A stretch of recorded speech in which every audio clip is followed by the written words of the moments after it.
Hey everyone, welcome to Be Our Guest, our weekly virtual happy hour with industry professionals. I am Janki, the artistic director of Live and in Color. We are an artist-serving organization dedicated to developing new stage works that promote and celebrate diversity. Before we start, we still have a significant amount of money to raise before our developmental retreat in September. So please consider making a tax-deductible donation today at liveandincolor.org. All donations go towards supporting our artists in the creation of groundbreaking and inclusive new work. Now it's time to grab a cocktail or your drink and start leaving questions for our wonderful guest in the comments. Please welcome an arts journalist, an editor. She is extraordinary, and I have been reading her stuff for years. She has written for the New York Times, NBC News, Washington Post, Playbill. She also was the features editor of Broadway.com and the senior editor of American Theater Magazine. Please help me welcome Diep Tran. Hello, my friend. Nice to see you. Nice to see you and finally get to meet you face to face. I feel like I know you just through all your writings. I am such a huge fan, and we were talking before, what you do for our community is really kind of extraordinary. So thank you. Well, thank you for having me. Like when you said years, like I still feel like I always feel like I just got started doing this, and so I'm surprised that I'm now have been doing this for 10 years. Like. well, it's also wonderful. Where are you joining us from today? Just Queens, New York. Just been here for the entire pandemic. Not leaving, not throwing in the towel. We're gonna see this thing through and get back to the theater. Good for you. Is Queens home for you originally? Where did you grow up? No. I grew up in Southern California. Okay. Yeah, and there's like great theater there as well. Like there's this wonderful local theater called The Chance in the same town where I grew up, and it's run by also a Vietnamese American artistic director. So there's always been like a really good artist community and also ethnic community around me. Absolutely, especially on the West Coast. What was your journey to arts journalism? Were you a performer as a young person? What brought you to the theater? No, I came to the theater very accidentally, and it was just a series of small steps. I mean, I think as most creatively inclined little kids, like you always think, oh, yeah, I want to perform. Like for me, when I was growing up, like Lea Salonga was a big icon. And because she was Princess Jasmine, I'm like, oh my God, I want to be Princess Jasmine when I grow up. And then I realized, from seeing like touring Broadway shows that there's not a lot of Asians on the stage. This may not be the most practical career choice. So I'm like a very practically minded person, but I've always loved writing. And I remember flipping through like my local newspaper, the OC Register, and flipping through to the arts section. And I realized, oh, there are people here whose job it is to watch movies and listen to music and eat food and write about it. That sounds like the best job in the world. How do you get this job? There must be people who will hire for this. And so that's how I got started on my journey. I just really wanted to be in the environment, but I didn't want to work that hard. Well, from my perspective, you work very hard in like telling our stories and getting the word out there. What was your education like getting to the professional world of writing and being a critic and such? So. Yeah, well, journalism is similar to theater in that way, in that it's a very nepotistic industry. Like you have to know someone who, in order to even get your foot in the door and stand out from like all the other people who want to intern for these papers for like no money, but there's a lot of competition. Yeah. And you have to be in a stable enough financial situation where you can afford to work for free for the first few years or for very little money for the first few years of your career. And how I did it was I of course interned in college and wrote for my college newspaper, but I knew I didn't have the industry connections in order to, get my foot in the door and be on staff at a publication, which is the dream for all journalists. Yeah. And I'm a very practically minded person. I'm always the one who goes into the counselor's office and say, how exactly do I do this? Like, what's going to be the obstacles in my way? And so I knew if I wanted to do this, I need to have connections and I need to have like a big body of work. And this was around 2010, after the financial crisis, and as papers around the country were laying off journalists. And so it was not the smartest time to go into the market. But, I was 22 years old and thought, I will persevere no matter what. Well, so my strategy was going to journalism school, basically. And because I figured, they must have a network. I can get in those rooms and I will meet people and I will find my way into this through, sheer gumption, like funny girl. I love it. Our Asian Fanny Bryce. I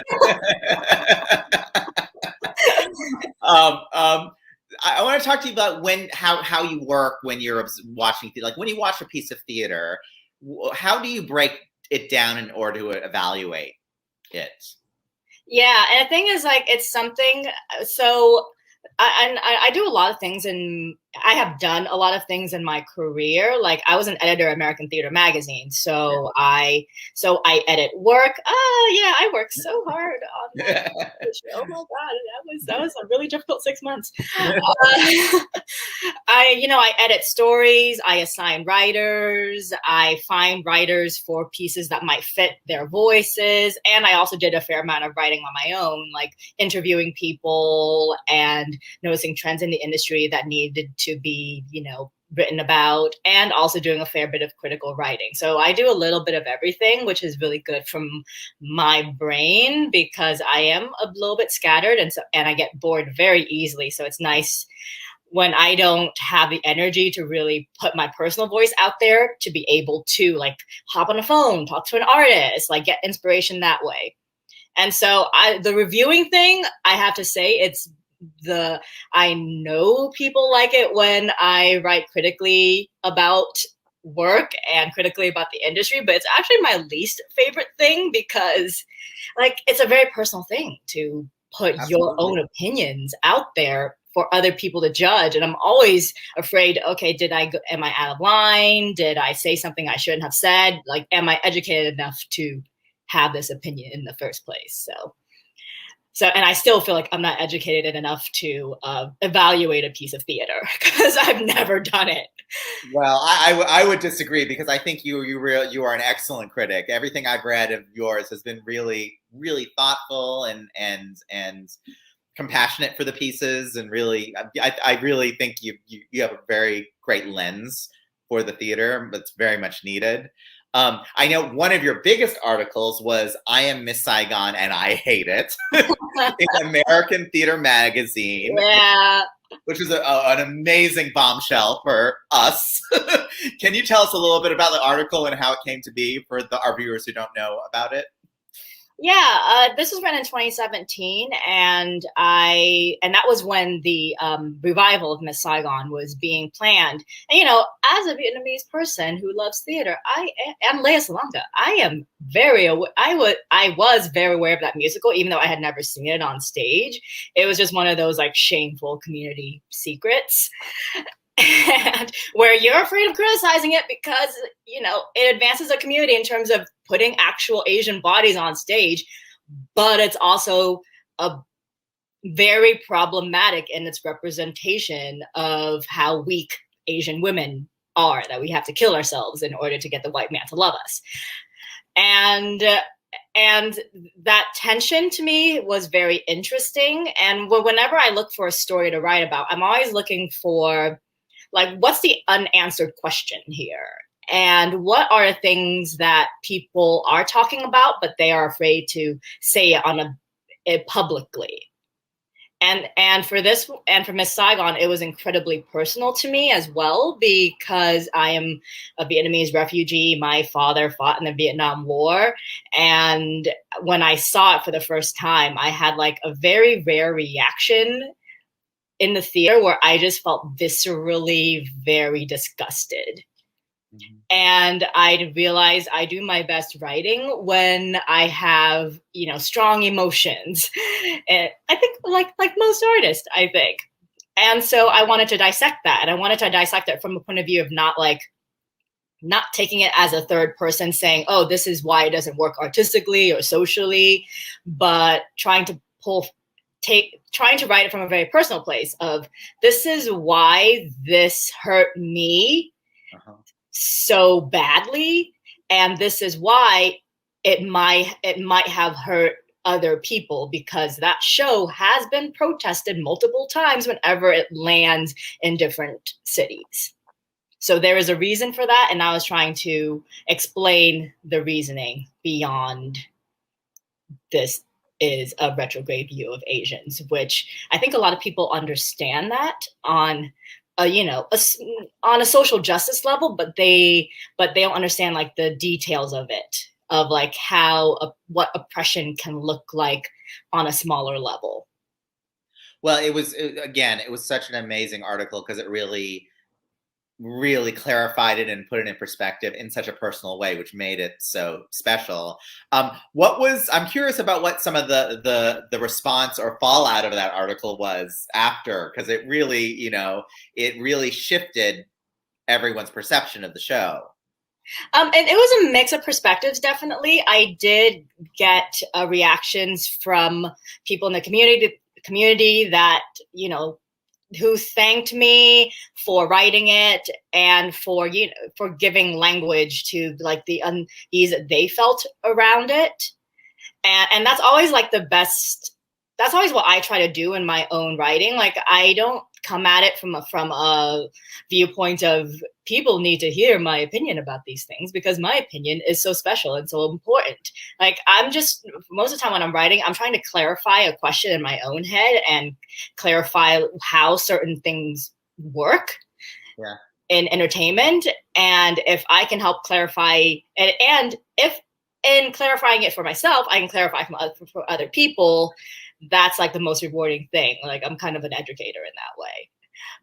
And so there were that positive reactions. And then there were the very passionately negative reactions, which was very interesting to me. Like, I had people call me like Asian filth and tell me to go back to where I came from, which was incredibly surprising to me, because this is a musical that's not exactly like, it's not like in Oklahoma where it's been around for 50 years and has cemented itself in the American imagination. Like, I thought this was just a musical that only a small portion of musical theater fans like passionately love. But it was interesting to me to see what happens when you dare to criticize like a big budget show that is critically well received, written by white people. Yeah. Well, I again, thank you for doing it, because it really, I feel like, is shifting the needle for us as a community. So for those of you who haven't read it, go look for it online. It's really kind of incredible.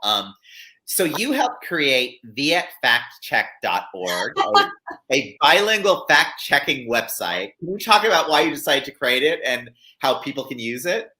Oh yeah, it's honestly, like I was unemployed because last year I lost my job at Broadway.com. But you know, when what was it? Sound of Music. When God closes a door, He opens a window, or something like that. And all these theater references.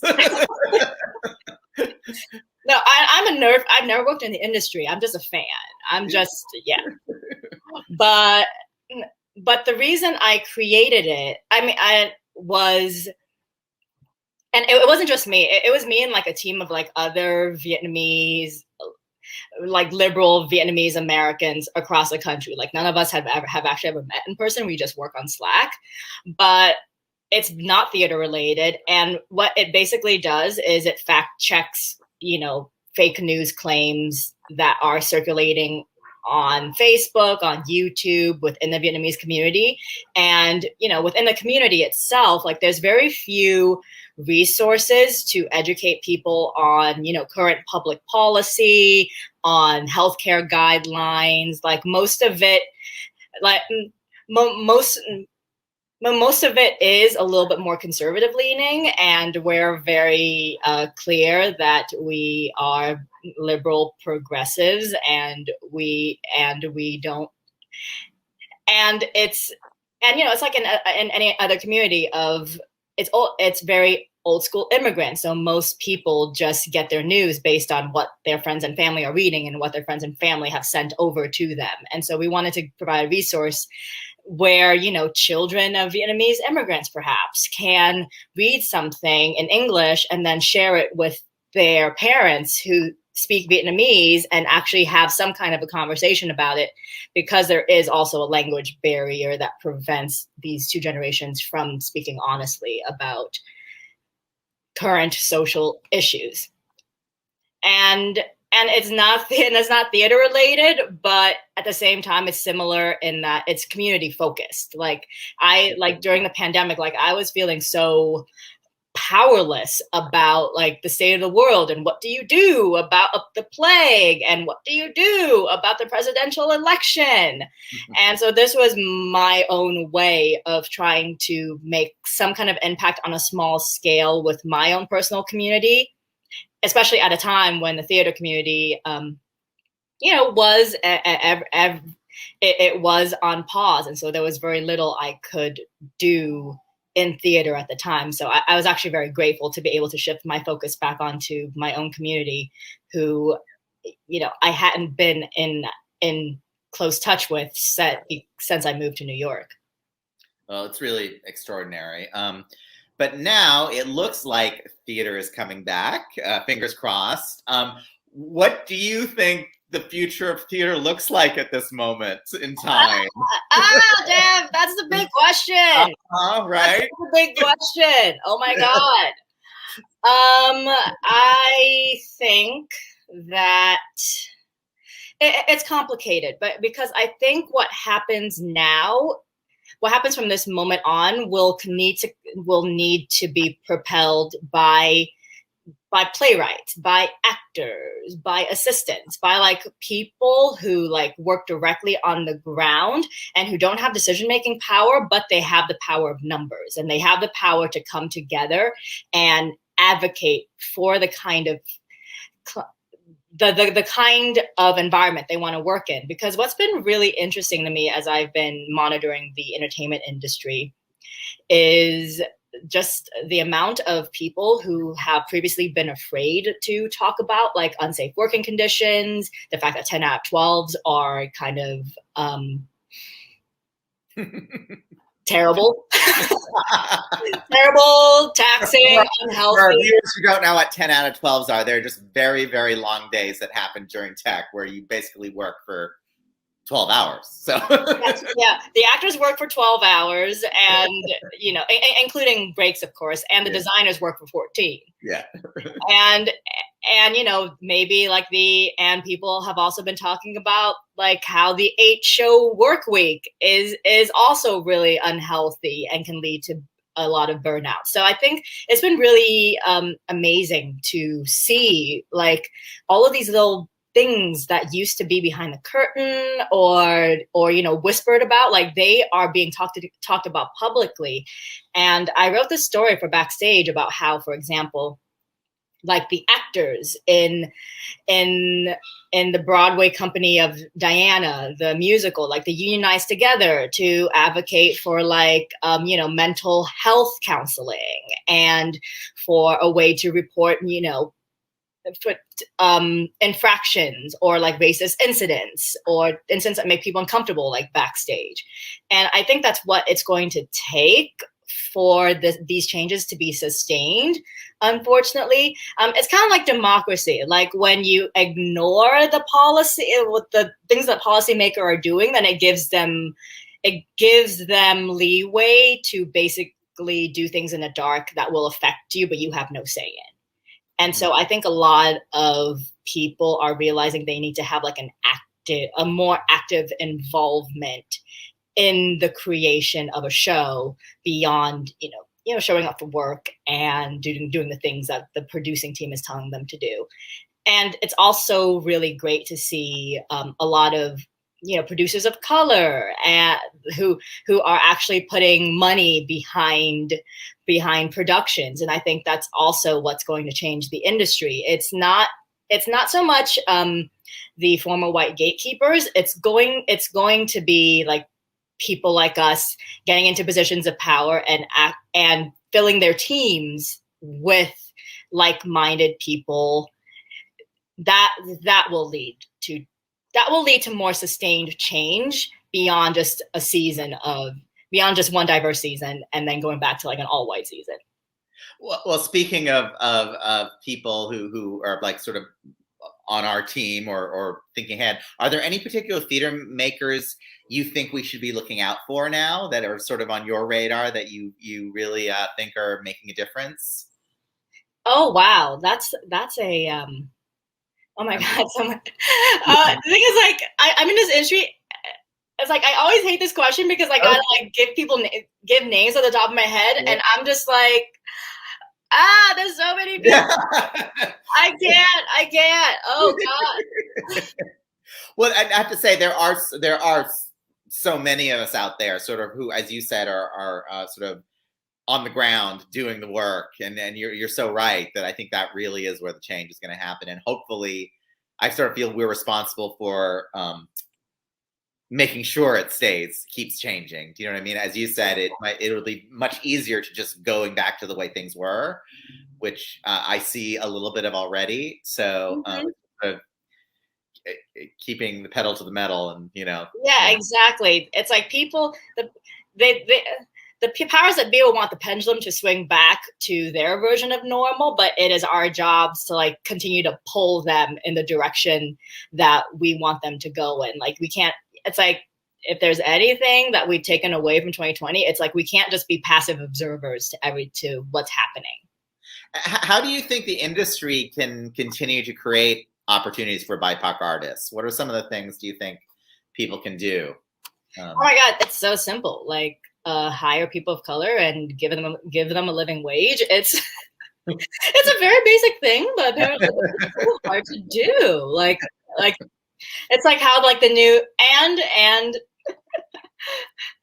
like just have, because there was a recent study from the Asian American Performers Action Coalition, and they tracked the demographics of artists that were being hired to work in New York City, and they found we had them on the show recently. Exactly. They're great. They're great people, and like data is power. Yeah. And they found that people of color were more likely to hire other people of color. And so the easiest thing to do for white producers, is just hire a Black playwright. I mean, a BIPOC playwright or a BIPOC director, and then just let them hire whoever they want to hire. And that's naturally going to lead to a more diverse, team. And then also, like, and this is one of my newest pet peeves, and it was also inspired by the APAC study, which is the APAC study said that in the 2018-19 season, like right before COVID hit, there was more diversity overall, but percentage-wise, but it was mainly concentrated on Black artists, giving the impression that the theater industry can only concentrate on one racial demographic at a time. And so I hope that even though there's many Black artists getting work, I hope that abundance then will transfer to other marginalized groups. Yeah, absolutely.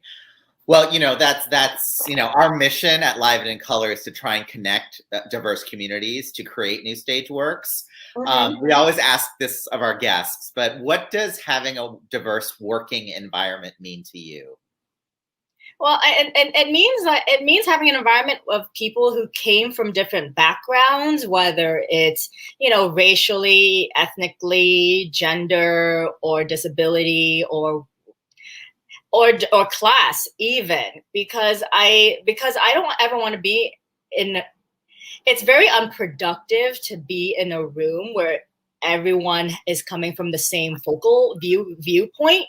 Like because there's very little you can ever say to really like advance the conversation, like think outside of the box. And so for me as a journalist, it really helps me to be able to talk to different kinds of people, because they help me see things in a different way and advance my own thinking. And together we can come up with like new inventive ideas. Yeah, so true. We have a bunch of questions that were submitted by our audience, so let's take some of them. So S. Flynn 1929 asks, what was the first show you saw that had a major impact on you?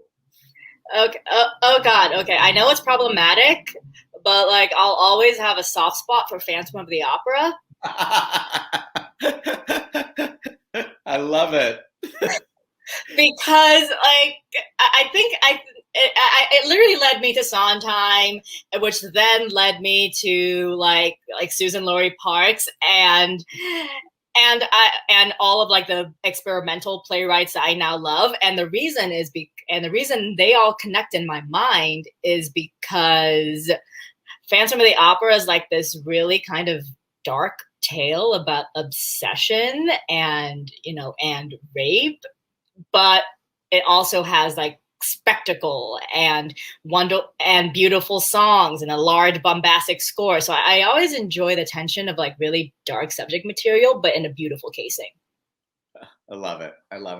Yeah, that show definitely had an impact on a lot of people. It's still going all these years later. Exactly. Iman Virgi says, favorite part of the writing process? There are two things I really love. I really love like when I can put on my I have a Spotify playlist of just like orchestral of soundtracks, basically like soundtracks that I enjoy, and my favorite part is when I can just sit down with all the research I've done and with my Spotify playlist and just put it all together. Yeah. And my second favorite part is when it's released into the world and people read it and tell me what they thought. That's great. And hopefully tell me if I did okay, because I'm always there's always that fear that I didn't see something. And that's why I really try to talk to a lot of people. Like I'm a research nerd. I love research because through talking to different people, like they can uncover what I may not have been able to see. So true. Another one, Sophie Glassman. Emma, sorry. Asks, who are some of the favorite people you had the opportunity to meet and interview through your work? So David Harry Hwang is like one of my favorite people to talk to, and it's not just because like he gives good quotes, but it's also because like when I was a baby journalist, if you're a baby Asian artist like David Harry Hwang, like that's the godfather. That is the person. Like that is a person from which most of Asian theater has been born from. I mean, that's inaccurate. Like there were Asian theater artists working in like the 70s and 80s. Well, from the 60s actually onward, but like he's gotten that rare Tony Award, and so he's like the preeminent Asian playwright. And when I was a baby journalist, like I got to interview him for the first time, and like I was like so nervous and so scared, and so and that I would ask a dumb question, or he would be disappointed in me somehow. It's like I kind of put him in a father figure role, even though I had never met him. But it's funny because now I've interviewed him so much over the years that now it's gotten to a comfortable place where it's more collegial now. And that's so interesting. And that's just like a testament to just the theater industry about how like once you're inside of it, it's so seamless for like your mentors or the people who you admire to just suddenly become colleagues. And also David is also naturally very open and very easy to talk to, so that helps a lot. Yeah, great man. Deep, we are out. Oh, there's one more. What has been one of the hardest stories you've had to write? Oh, you all actually showed it earlier with the Me Too issue of American Theater Magazine. And the hardest thing I've ever had to do was to report on sexual harassment in the theater industry. And, I'm not going to say that I did a comprehensive report or it was a report that led to a lot of change, because there's still a lot of issues in the industry. But for me in particular, it was very challenging because I, as a journalist, had to ask people to recount like trauma and to recount like the hardest moments of their personal lives and their careers to me. And it's an honor to hold those kind of stories. And at the same time, like, I don't have a therapy degree. And so sometimes it just felt like I didn't want to re-traumatize people. And so it was really challenging to like hold that balance of getting the story and trying to be sensitive. Well, I also read that article, and that's really, I think, what your beautiful talent is, that you are so balanced in your writing, and it's so wonderful to read and so thought-provoking. So again, thank you. We are out of time. It goes by really, really fast. Thank you for everyone for joining us today. Before we go, please consider supporting our organization by going to liveincolor.org to donate. Every donation, no matter what the size, helps us provide resource to artists to create groundbreaking new work. Join me next week when we chat with an award-winning director, actor, writer, teacher, and performing arts consultant, and the artistic director of the Village Theater. From Broadway's Once on This Island, the amazing Jerry Dixon will be joining us. To see more episodes of Be Our Guest, please make sure to like us on Facebook and subscribe to us on YouTube. Thank you to everyone who tuned in today, and thank you, Deep, for joining me. It is such a pleasure. Would you mind leading us in a little toast as we say goodbye today? Oh my goodness, I haven't done a toast in a while. Yeah, okay. Well, the theater season is about to start again. So I am toasting to all of the artists who are persevering, and despite COVID and despite numerous safety regulations, to keep theater alive and to make a better industry for everyone as we're returning after this year. Hear, hear to all the artists. Thank you for joining me. It's time to change the story. Come on and change this too. See how the future